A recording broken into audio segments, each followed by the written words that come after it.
Back to the ABCs of Diane Parabeck. N is for neighbor. I love that I can text you and say, is the electricity back on yet? Or you can text me when you're out and about and heading home.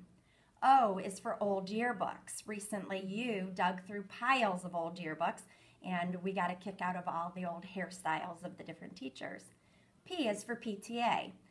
20 years ago, you were the quintessential PTA teacher representative and very involved, and I believe earned their Excellence in Teaching award that PTA used to give. And again, so very deserving. Q is for quilt, the mentor history quilt that hangs on our wall here at Rice. I love that you were here with me back in those days. And remember Virginia Suda and her sewing skills, working on the quilting of that, piecing it together. R is for reading endorsed, which almost got you into trouble last year, if you recall. They wanted to bump you down to 2nd or 3rd grade. But love that you're reading endorsed and teaching in the upper grades, where they also can use teachers who really have a reading specialty. S is for split classes. I remember way back you teaching a split 3rd, 4th grade class, and I was a 4th grade teacher that year, and I remember you laughing and saying what a difference there was at the beginning of that year between those 3rd graders and those 4th graders. T is for team up shirts, no more. I know you always loved having a raccoon across the front of your chest. U is for UMC. It's been great working with someone who also shares my church home with me and can talk a little bit of religion and spirituality when we need it. V is for venting. You have always been there when I've needed to vent, and I've been there when you've needed to vent.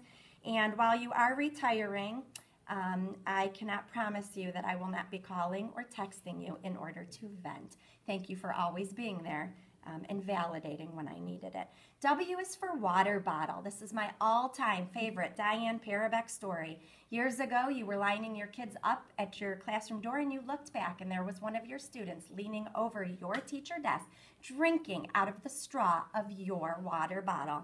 Imagine how many other kids have done that we haven't known about. X is for Christmas Jingle Bells candy cane. I still hang on my door every year a candy cane made out of jingle bells that you gave me as a gift one year, and I always think of you every holiday season when I hang that on my door. Y is for Yankee Doodle Dandy. Diane Parabeck, loving social studies, and what an enthusiastic social studies teacher you have been for our kids all these years. And Z is for Zaner Bloser. Need I say more? It's just our lunchroom discussion the other day on cursive writing, and I love that you are going to take it upon yourself to teach your grandchildren how to write in cursive. Diane Parabeck, I am going to miss working with you. You have been here from the very beginning of my days here at Rice Elementary, and I hope you remember what a fabulous teacher you are and have been in all of the lives that you've touched. Best wishes.